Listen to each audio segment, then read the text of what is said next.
주린이들도 이해할 수 있도록 쉽게 설명해 주시는 분입니다. 이동훈 블로크 대표 전화 연결되어 있습니다. 대표님 안녕하십니까? 예, 안녕하세요. 대표님께서 이제 저와의 어떤 이 토크 스타일을 아시면 이제 제가 뭘 질문 드릴지 아실 거예요. 그죠? 예. 맥주 좋아하십니까? 술 좋아하세요? 아, 저 술 아예 안 먹습니다. 아, 그래서 이거 이유는 뭡니까? 아니, 술 별로 원래 술 담배 잘 안 해가지고 그러니까 처음부터 잘 안 마셔가지고 마지막으로 맥주 마셔본 한 6, 7년 전에 그냥 예, 누가 권해서 잠깐 막 먹어본 게 마지막인 것 같습니다. 야, 이게 참 이 대표님은 참 운전도 천천히 하시고 또 그 모두 술 담배 안 하시고 참 아주 1등 신랑감이신 것 같아요. 그래요. 저 우리 그 주식 브리핑 빨리 진행하라고 지금 난리입니다. 예, 빨리 하시죠. 우리 간밤에 뉴욕장 어떻게 됐습니까? 예, 유럽 재정 문제가 좀 불거지면서 이제 좀 금리가 올라가고 이것 때문에 금리 올라가면 보통 주식시장 별로 안 좋거든요. 그리고 빠지면 대기 매수가 좀 붙는데 이제 아무래도 이번 주에도 고용지표, 그러니까 고용지표가 미국에서는 굉장히 중요한 지표라서 이 지표 보고 나서 좀 움직이는 게 좋겠다. 그러니까 이렇게 이제 투자자들이 봤습니다. 그리고 9월 초에 이제 주식시장 좀 안 좋다. 뭐 이런 어떤 징크스도 있다 보니까 전체적으로 투자자들이 좀 신중하게 출발하는 게 좋겠다라고 해서 좀 하락하면서 마감이 됐는데 뭐 장중에 많이 빠지기도 했었습니다만 이제 그나마 낙폭 한 절반 정도 줄이면서 이제 마감이 됐습니다. 근데 요즘 이제 최근 이제 금리 이슈가 많이 부각이 되고 있잖아요. 예. 그 이유 좀 한번 정리 좀 해주세요. 예, 그러니까 최근에 이제 유럽 돌아가는 상황이 좀 심상치 않다 이런 얘기 나오고 있거든요. 근데 오늘 뭐 영국, 독일, 프랑스 이 3개국에서 갑자기 금리가 막 올라갔는데 영국에서는 지금 복지 예산을 삭감해야 되는데 이걸 지금 삭감을 반대하고 있다. 이렇게 되면 뭐 정부 지출을 좀 줄여야 되는데 지금 못 줄이는 상황이 되면 계속 빚을 져야 되거든요. 그리고 이제 독일 같은 경우도 지금 국방비하고 인프라 비용을 더 추가로 지출해야 되는데 이것도 역시 이제 정부 지출이 늘어나는 문제죠. 그러니까 빚을 져야 되니까 이제 금리가 올라가는 거고. 그러니까 프랑스는 지금 내각 해산 이야기까지 나오고 있거든요. 지금 440억 유로 긴축해야 되는데 이걸 이제 반대하니까 그럼 차라리 내 신임을 걸고 투표를 하자. 그러니까 뭐 만약에 불신이 되면 내각 해산되는 거잖아요.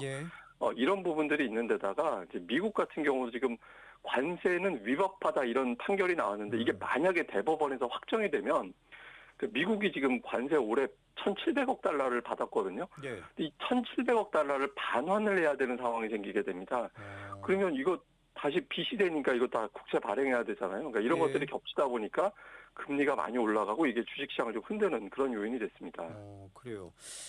이게 이제 최근에 그 좀 빅테크 주식들 뭐 엔비디아를 비롯해서 요것들이 좀 약간 좀 주춤하는 모양새를 보이고 있습니다. 대표님, 요거 원인이 뭘까요? 예, 이게 그 빅테크가 이제 그동안 AI 강세로를 주도하고 이게 주식시장을 끌어올리는 그런 모습이었는데 그 엔비디아가 대장주잖아요. 근데 지난주에 실적 발표 나오고 나서 오히려 주가는 하락해 있는 상태입니다. 그리고 이제 그 AI 주변주들, 뭐 AI하고 영향을 받을 수 있는 종목들이 뭐 델 컴퓨터, 마벨테크 이런 기업인데 이런 기업들이 실적 전망을 제시했는데 지금하고 다음 분기하고 별 차이가 없다. 그러니까 AI 때문에 실적이 좋아질 줄 알았는데 별 차이 없다라고 이야기를 하니까 이게 성장이 둔해지는 건가 이런 걱정이 있었고요. 또 오늘 같은 경우는 일부 AI 기업들이 내부자들이 주식을 매도하고 있다더라. 그러니까 이런 보도들이 또 나왔거든요. 그러니까 이런 것들이 이제 겹치다 보니까 이제 정점 아니냐. 그러니까 이렇게 이제 투자자들이 걱정을 한 건데 다만 이제 뭐 엔비디아는 아직까지 매출이 50% 이상 증가하는 기업이고 내년도까지는 고성장이 기대된다라고 예상이 되고 있어서 시장에서 그냥 속도 조절 같다 뭐 이 정도로 보는 것 같습니다. 그래요. 대표님은 어떻게 보세요? 이거 지금 AI 주식 뭐 정점이라고 보세요? 아니면 그렇지 않다고 보세요? 예, 그 엔비디아 실적 발표하고 나서 직후에는 항상 이렇게 좀 흔들렸다가 다시 올라갔거든요. 그래서 지금은 흔히 얘기하는 이제 차익 실현 물량을 좀 소화하는 그런 과정 정도로 보고 있습니다. 그렇군요. 이번에 좀 우리 증시 한번 얘기해 보죠. 어제는 어떻게 마감이 됐죠? 예, 어제 그제 워낙 많이 빠졌었기 때문에 또 많이 하락할 때 이제 주도했던 게 반도체주들이었는데 반도체주들이 반등하면서 이제 올라갔습니다. 근데 특히 외국인들이 어제 또 모처럼 많이 샀는데 근데 최근 외국인들이 좀 특이한 게 코스피 지수 기준으로 3,150포인트 아래 내려가면 일단 매수하고 예. 3,250 위로 가면 또 매도하는 이런 현상을 반복하고 있거든요. 그래서 예. 뭐 외국인 투자들이 또 내려가다 보니까 일단 좀 복원시켜 놓는 그런 움직임이 있었고 또 그제 뭐 유럽하고 아시아 증시 대부분 올랐는데 우리만 또 많이 하락했었거든요. 그래서 우리가 좀 민감하게 반응한 것 같다. 이렇게 하다 보니까 투자자들이 일단 하락했을 때 조금 매수해 놓고 보자. 이런 정서가 가중됐던 것 같습니다. 예. 아니 근데 우리 증시 뭐 올해 그 뭐 대선 이후에 뭐 5,000피 얘기 나오고 막 이래서 막 급등하는 듯 하더니만 대단히 좀 뭐 좀 박스권이라고 봐야 될까요? 좀 오르지도 못하고 뭐 내리는 것도 아니고 좀 그런 모양새입니다. 뭐 그 이유 뭡니까? 예, 일단 이제 못 올라가는 이유는 큰 폭으로 올라간 이후에 이제 뭔가 또 끌어올라가려면 새로운 뉴스가 나와야 그죠? 되는데 예. 이게 뭐 정책도 없고 그러니까 미국 금리 인하도 시행이 확정된 건 아니잖아요. 예. 그래서 모든 게 이제 확실하지 않다라는 점, 그다음에 이제 상반기 시장을 끌어올렸던 게 뭐 조선, 방산, 원전 이런 종목인데 예. 이런 종목도 이전 같이 올라가는 게 아니라 그냥 제자리에서만 왔다 갔다 하고 있거든요. 예. 그래서 뭐 주도주도 없고 상승으로 올릴 만한 뉴스도 없다라는 점은 조심스러운 대목이고 반대로 지금 밀리지도 않고 있잖아요. 예. 그러니까 이거는 그것도 참 신기해요. 예, 그러니까 이건 어쨌든 정책은 뭐든지 나올 것 같다. 이런 것들이 있고, 예.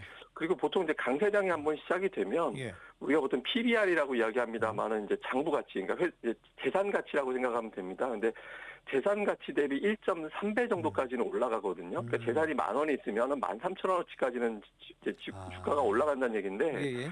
지금이 이제 1.0배 정도 되거든요. 그래서 지금보다는 지수가 어쨌든 강세장이 여력이 시작됐을 있겠네요. 때는 예. 더 올라가니까 아마 한 30% 정도는 더 올라가지 않을까 이런 기대도 있어서 예. 뭐 쉽게 밀리지 않고 이 상태에서는 좀 조심스럽게 기다리는 그런 단계로 봐야 될 것 같습니다. 예.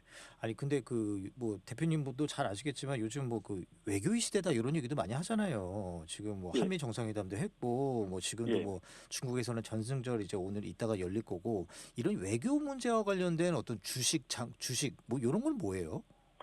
예, 이게 이제 외교라는 게 결과적으로 우리나라 이제 그 물류를 갖다가 움직이는 그러니까 관세라든가 아니면은 수출입에 대해서 직접적으로 영향을 주는 어떤 회담 같은 게 많이 오고 가고 또 거기서 이제 여러 가지 정책이 오고 가잖아요. 예를 들어서 지금 중국 문제만 해도 최근 들어서 중국 관련된 종목들이 약해졌습니다. 그러니까 네.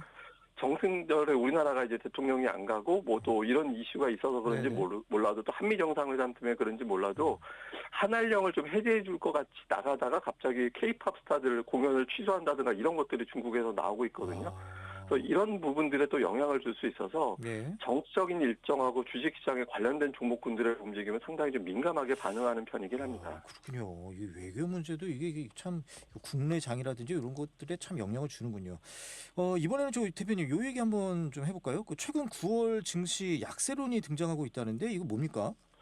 예, 9월에 전통적으로 수급이 좀 약해집니다. 그러니까 매수하는 투자자들이 줄고 매도하는 쪽이 많이 늘어나게 되는데 그러니까 전통적으로 이제 펀드들이 포트폴리오를 교체하는 시기입니다. 그럼 교체할 때 보통 매도 먼저 하고 그 다음에 매수를 하게 되고요. 또 미국 같은 경우는 자사주 매입이 9월 중순부터 중단이 되거든요.